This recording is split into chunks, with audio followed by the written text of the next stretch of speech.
No céu matinal de Paris, um brilho dourado iluminava as fachadas em estilo Haussmann, lançando sombras elegantes nas calçadas. O bairro da Ópera, onde o luxo e o requinte se misturavam com o ritmo frenético da capital, ganhava vida suavemente sob os passos apressados dos transeuntes. Nessa emoção, uma mulher de porte orgulhoso avançava com passos medidos, sua silhueta refletindo a segurança de uma vida construída na excelência e no trabalho árduo.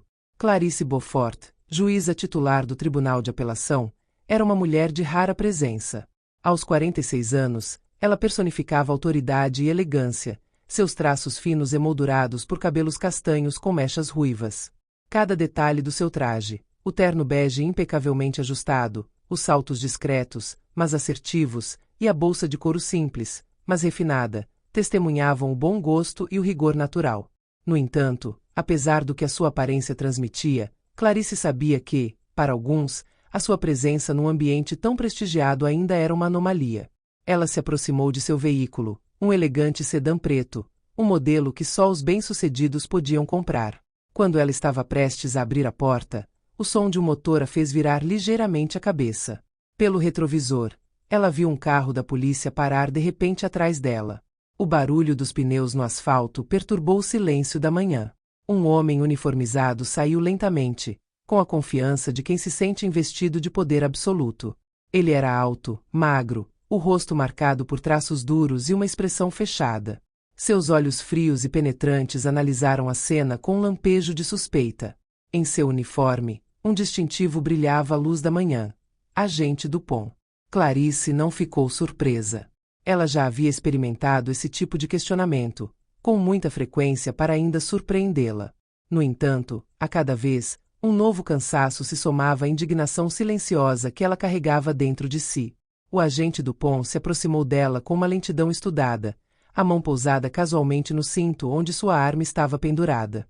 Senhora, tenho que pedir que pare. Sua voz era cortante, imbuída de autoridade indisfarçável. Clarice olhou para ele com calma, erguendo levemente o queixo. Posso saber por quê? O agente olhou com conhecimento de causa para o sedã de luxo antes de voltar sua atenção para ele. Você dirige um carro de última geração e digamos apenas, tenho dúvidas sobre o seu direito de possuí-lo. Seguiu-se um silêncio carregado de insinuações. Clarice sentiu a raiva crescer dentro dela, não porque estivesse surpresa, mas porque a arrogância daquele policial era quase caricaturada. Ele nem se preocupou com um pretexto legítimo. Ele disse em voz alta o que tantos outros pensavam. Uma mulher negra em um carro de luxo só poderia suspeitar. Ela manteve a calma, acostumada a navegar nessas águas turbulentas onde o respeito tinha que ser extraído em vez de concedido naturalmente. Eu sou o proprietário deste veículo e também o juiz principal. Por favor, deixe-me continuar meu caminho. Mas Dupont não se importou com seu título. Ele ergueu uma sobrancelha, cruzando os braços sobre o peito com uma expressão de dúvida fingida. É um pouco fácil dizer isso, não é? Ele disse com um sorriso. Clarice entendeu imediatamente. Ele queria brincar. Ele adorou esse confronto, certo de sua ascendência. Mostre-me seus documentos. Ela conteve um suspiro. Ela sabia que ele não estava tentando verificar uma infração. Queria simplesmente humilhá-la, forçá-la a justificar a sua presença num bairro onde, segundo ele, ela não tinha lugar. Lentamente, ela abriu a bolsa e tirou a carteira de motorista e o documento de registro do veículo, que lhe entregou com paciência controlada. Dupont pegou os documentos e os examinou com um olhar exageradamente examinador. Seus dedos tocaram o papel com uma lentidão quase provocativa, como se esperasse descobrir algum detalhe comprometedor. Finalmente, após uma inspeção desnecessariamente prolongada, ele levantou a cabeça e olhou para ela com um sorriso malicioso. Está tudo muito bem, mas vamos ser honestos, nunca vi uma mulher da sua classe dirigir um carro assim. Havia um brilho nos olhos do agente Dupont, uma mistura amarga de condescendência e desprezo, um olhar que Clarice conhecia muito bem. Era o mesmo olhar que ela vira anos antes, nas salas de aula das faculdades, nos corredores frios dos tribunais e até mesmo em reuniões aconchegantes onde homens de terno se imaginavam acima dela. Um olhar que não via a presidente do Supremo que ela havia se tornado, mas apenas a mulher negra que se recusava a considerar pelo seu verdadeiro valor. Clarice respirou fundo, controlando a raiva gelada que ameaçava perfurar a fachada de sua calma. Ela não tinha nenhum desejo de se envolver em um confronto estéril. Não era seu papel rebaixar-se a esse tipo de luta. Mas a humilhação desta situação, o simbolismo deste abuso de poder, não poderia ficar sem resposta. Não se tratava apenas dela, mas de todos aqueles que sofriam diariamente esse mesmo desprezo silencioso. Sem tremer, ela pegou o celular. Seus dedos, perfeitamente calmos, discaram um número que ela sabia de cor. A voz profunda e calma do procurador-geral Antoine Delacroix respondeu quase imediatamente. Antoine, é Clarice. Estou sendo retido desnecessariamente por um policial que está claramente abusando de sua autoridade. Gostaria que você interviesse. Sua voz era clara, desprovida de qualquer emoção aparente, mas cada palavra era uma lâmina afiada. Dupont, ouvindo a conversa, arqueou uma sobrancelha, um sorriso divertido aparecendo em seus lábios. Ele ainda achava que isso não importaria.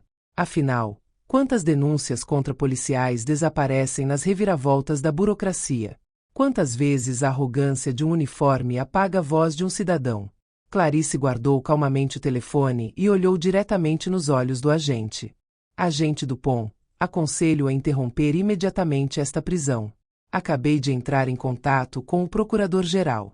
Você está abusando de seu poder. Por um breve momento, o rosto de Dupont perdeu o brilho. Uma leve palidez cruzou suas feições, traindo a dúvida que o invadia. Mas ele rapidamente se recompõe. Seu ego é grande demais para admitir a menor falha. O procurador-geral? Ele zombou, fingindo indiferença. Você acha que isso muda alguma coisa? A lei é a mesma para todos, senhora juíza. Suas palavras exalavam ironia.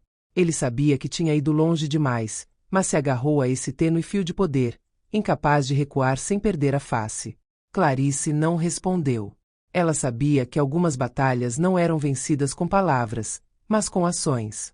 Poucos minutos depois, um carro preto discreto estacionou com urgência perto do local.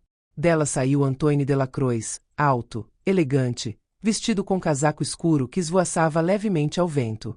Seu rosto, marcado por anos de compromisso com a defesa de direitos, tinha uma expressão dura. Seus penetrantes olhos azuis examinaram a cena com uma frieza calculada. Ele avançou com passo firme, ignorando Dupont e indo diretamente em direção a Clarice. Clarice, está tudo bem? Ele perguntou com uma voz profunda, colocando uma mão tranquilizadora no ombro dela. Clarice assentiu levemente. Ela não precisava reclamar. A sua simples presença foi suficiente para testemunhar a injustiça sofrida. Delacroix então se virou para Dupont, seu olhar perfurando o uniforme como se visse através da fachada de autoridade fictícia. Agente Dupont, sou o procurador-geral Antoine Delacroix. Você está cometendo atualmente um claro abuso de poder. Seu comportamento não é apenas inaceitável, mas também legalmente repreensível. Um silêncio congelado se instalou. Os transeuntes, atraídos pela cena, pararam, pegando seus celulares para filmar a troca. Dupont, desta vez, não conseguiu mais esconder sua angústia. Seu rosto, a princípio vermelho de raiva, ficou branco com uma preocupação mal disfarçada. Ele então entendeu que não se tratava de um simples incidente de rotina.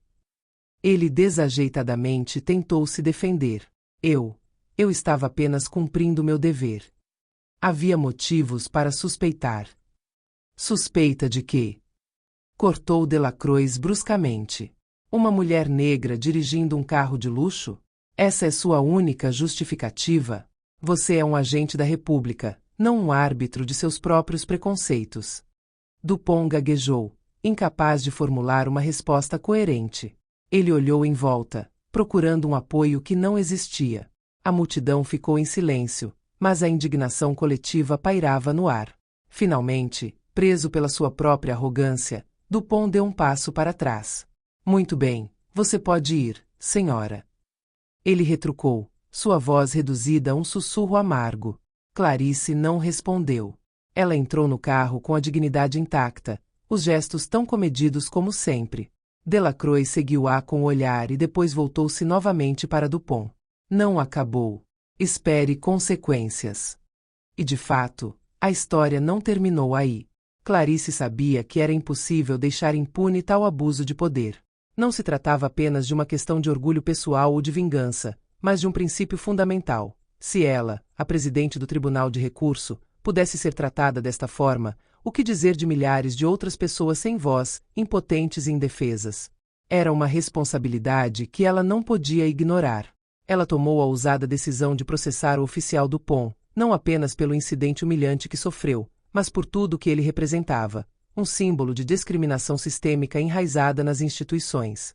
Clarice sabia que essa luta iria além dos muros da corte. Foi um ato de resistência contra um sistema que é muitas vezes cúmplice do silêncio e da injustiça.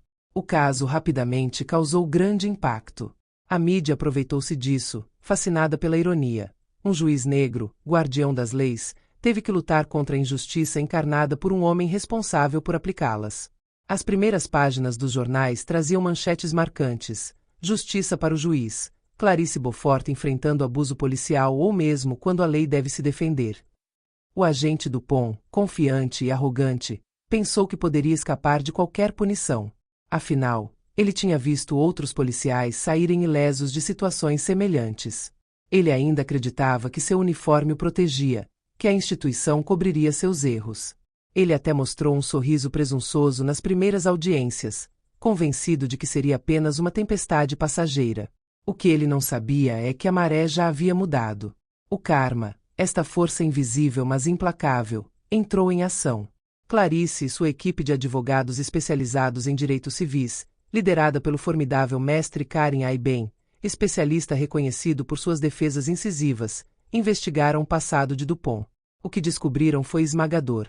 Uma longa história de abuso de poder, queixas abafadas e relatos de discriminação racial que foram silenciados. As provas acumularam-se, mas foi o poder das redes sociais que ampliou o escândalo. Os vídeos da prisão abusiva de Clarice, filmados por transeuntes, viralizaram. Vimos um Dupont autoritário e desdenhoso, recusando-se a ouvir uma mulher negra que, no entanto, permaneceu surpreendentemente calma. Os comentários online foram ferozes, com a indignação pública aumentando. O rosto de Dupont tornou-se de um problema muito maior: a personificação do abuso policial e do racismo institucional. O julgamento começou numa sala lotada, sob o olhar atento de câmeras e jornalistas. A atmosfera era elétrica. Não foi apenas o caso de Clarice contra Dupont, foi toda a sociedade que esteve simbolicamente neste tribunal. Clarice falava com uma firmeza e uma dignidade que impunham silêncio. Sua voz ressoou, não como a de uma vítima, mas como a de uma mulher que se levanta diante da injustiça. O que vivi naquele dia não foi um simples incidente. É o reflexo de um sistema onde a arrogância do poder se alimenta de preconceitos. Não é apenas a minha humilhação, mas a de todas as pessoas que, todos os dias, são julgadas não pelo que fazem, mas por quem são. As suas palavras atingiram a Assembleia com a força de uma verdade ignorada durante demasiado tempo. Falou da dor silenciosa da discriminação diária, do cansaço de ter que provar a sua legitimidade em espaços onde a sua competência deveria ser suficiente. Mas também falou de esperança, de possibilidade de mudança, de uma justiça que não fosse apenas uma palavra escrita nos frontões dos tribunais. Por sua vez, Dupont tentou defender-se, alegando mal-entendidos e erros de interpretação. Mas as suas justificações soaram vazias face às provas esmagadoras e ao seu passado conturbado. Sua confiança desmoronou gradualmente, substituída por um nervosismo palpável. Onde antes contava com a impunidade, encontrou apenas o vazio. O veredicto foi dado após horas de deliberação. O tribunal condenou o agente Dupont a uma suspensão imediata de vários meses, acompanhada pela obrigação de se submeter à formação intensiva sobre preconceito racial, ética profissional e direitos civis. Ainda mais simbolicamente, foi oficialmente considerado culpado de abuso de poder discriminatório. Mas a verdadeira derrota de Dupont não residiu apenas na sentença. Ele havia perdido muito mais: a credibilidade, a arrogância e a ilusão de invencibilidade que o uniforme lhe dava. Onde pensava estar protegido, viu-se exposto, no diante da verdade. A vitória de Clarice não se limitou ao seu caso pessoal. Tornou-se um catalisador, um ponto de partida para a consciência nacional. Organizaram-se movimentos de cidadãos, lançaram-se debates nas televisões e vozes reprimidas durante demasiado tempo encontraram finalmente eco. As reformas começaram a surgir. Foram criados programas de sensibilização para a diversidade na aplicação da lei. Foram criadas células de escuta para vítimas de abuso de poder e foram propostas leis para reforçar a transparência das investigações internas sobre a conduta policial. Clarice, por sua vez, continuou a cumprir suas funções com o mesmo rigor, mas sua aura havia mudado. Ela não era mais apenas a presidente do tribunal. Ela se tornou um símbolo de resiliência e coragem. A sua luta inspirou gerações de mulheres e homens a levantarem-se, a reivindicarem os seus direitos e a acreditarem no poder da justiça, mesmo face às suas próprias contradições. E mesmo que o caminho continuasse longo, uma coisa era certa.